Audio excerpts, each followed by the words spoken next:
This video is sponsored by viewers like you at patreon.com/casualhistorian. Click the top link in the description to learn more. Hello there, welcome to Casual Historian, and in this video I'm asking the question about what would have happened had the Ottoman Empire not collapsed. I made a video about a year ago about the fall of the Ottoman Empire, and in it I asked if anybody was interested in me speculating about a counterfactual. Now, there wasn't too much demand for it at the time, but I want to do it, which counts as like 1,000 comments anyways, so I'm just going to go for it. And I don't think Cody has done this, so I'm just going to call dibs on it right now. I've been a fan of alternate history for a long time. While Cody seems to have cut his teeth on YouTube and unintentionally created the alternate history community on this platform, I cut my alternate history teeth on alternatehistory.com. If you're a longtime frequenter of the site, you might even be familiar with two of my more successful timelines: A Long and Flowing Wig, and The Hero of Saratoga back in the early 2010s. Given this experience, my alternate history writing tends to be a bit more technical than what you would get from an alternate history YouTuber. The way Cody makes these videos and the lack of specific detail in them isn't necessarily a bad thing. I see it as a necessary evil for the medium. If you're writing on a website like alternatehistory.com, then all you're doing is handing out the written word. You don't have to worry about visuals or audio. But on YouTube, you need all three. And because of that, scenarios have to be simpler so you don't go insane trying to illustrate everything. There's two kinds of alternate history writing: ends-based and divergence-based. Ends-based is when you start with a conclusion. You want X to exist, whether it be the Nazis to win World War II or the Confederates to win the American Civil War. You start with the ending and then you try to make that happen. And then there's divergence-based, where you take an individual event, have the outcome of that event change, and then follow the logical consequences of what would happen after that. What Cody at Alternate History Tub does is something between the two. They usually involve what if a big thing happened differently. What if the Nazis won World War II or the South had won the Civil War? He takes these positions and then postulates what might have happened after these events had happened. What he doesn't usually talk about, however, is how these initial changes happened in the first place. The reason I and many from alternatehistory.com find this important is because how a thing changes can drastically impact the subsequent history. So back to my question: what would happen if the Ottoman Empire survived? Well, we need to ask, what kind of Ottoman Empire do we want to survive? If all you want is for a country to exist that calls itself and is recognized as the Ottoman Empire, that's quite easy. In our timeline, Mustafa Kemal, later known as Ataturk, created the Grand National Assembly of Turkey in 1920, which became the acting government of the Ottoman Empire in the years after World War I, when the Allies were trying to carve up not only the Arab portions of the empire, but also Anatolia. On October 29, 1923, the Assembly proclaimed the establishment of the Republic of Turkey, thereby abolishing the Sultanate and Caliphate, and therefore the Ottoman Empire. In this scenario, we simply have the Grand National Assembly not proclaim a republic, but rather a new constitution with a drastically reduced sultan. In this scenario, we essentially have modern-day Turkey, but with a sultan instead of a president. How much would this change Turkish politics? Well, big picture, not so much.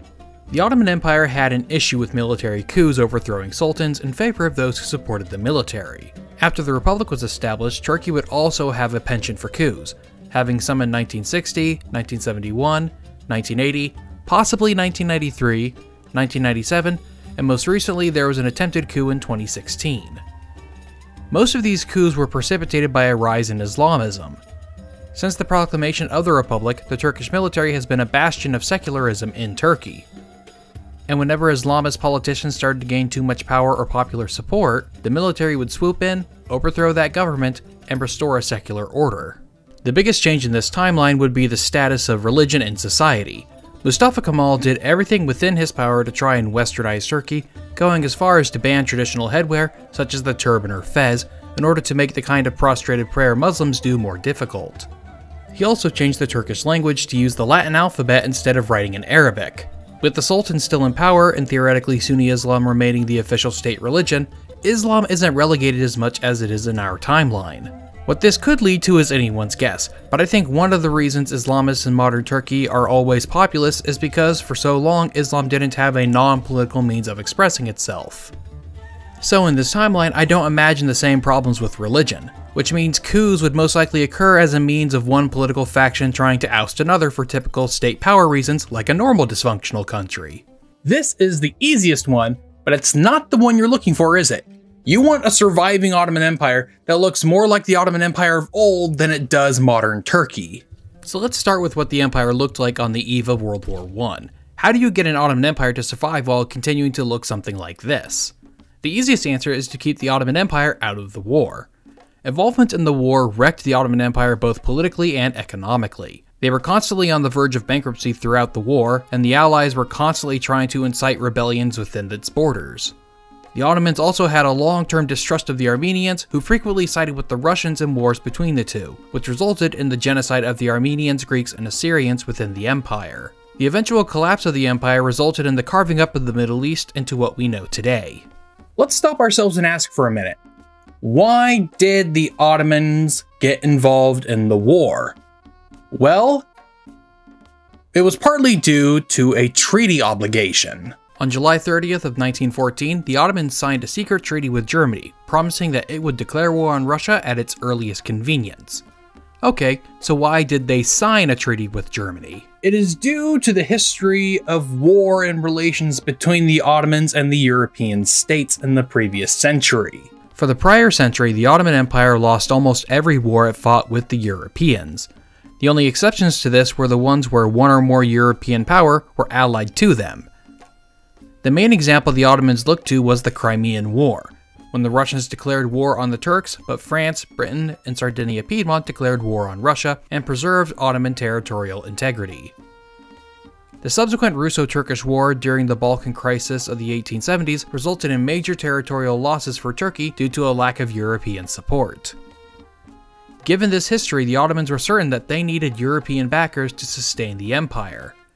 However, this time, it turned out to not be the case. But the Ottomans didn't have to get involved. I mentioned earlier that the Ottomans signed that treaty with Germany on July 30th, 1914. But the Ottomans didn't get into the war until November 5th, over 3 months later. In the lead up to signing the treaty, the Ottoman Empire was being led by the Committee of Union and Progress, aka the biggest faction of the Young Turks. And although they had done a mediocre job of managing the Ottoman Empire up to that point, of course, it was when on the brink of World War I that they did their best diplomatic work. The Germans were doing everything they could to get them into the war, while the Allies were doing everything they could to keep them out of the war. The Germans wanted to force Russia to split its forces between the theaters in Eastern Europe and the Caucasus, and the Allies wanted them out so the Russians could concentrate their forces against the Germans and Austrians. The CUP was doing a pretty good job of leveraging their position to get more concessions from each side, getting the Germans to promise them money or the Allies to promise them a reduction of capitulations. The decision that eventually forced the Ottomans' hand was the phony purchase of the German ships Breslau and Goeben. These two ships were in the Mediterranean at the start of the war.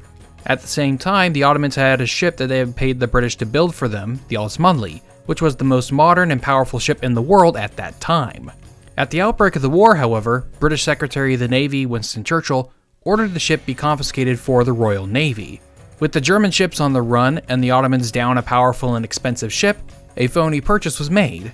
The German ship sailed to the Bosphorus, where the Ottomans were allowed to enter, and then conducted a phony purchasing ceremony, where the German flags and uniforms of the crew were replaced with Ottoman ones. This became a problem for the Ottomans when, on October 29th, the German admiral commanding the two ships under Ottoman flags launched a surprise attack on Russian Black Sea ports, which caused the Russians to declare war on the Ottomans on November 5th. The reason the Ottomans hadn't gotten involved up until this point was because they weren't prepared for war. They were already in the process of mobilizing by the time the surprise attack happened. But during the process, the Ottomans were consistently telling the Germans that they might go bankrupt before they could. Another reason for the Ottomans avoiding involvement was the status of Bulgaria. Bulgaria had gained independence from the Ottomans in the fall of 1908, and in the Balkan Wars of 1912 and 13, the Bulgarians nearly captured Constantinople. The Ottomans wanted to forge a military alliance with Bulgaria before getting involved in the war, in order to secure the safety of their capital, but thanks to the surprise attack, that was thrown out the window.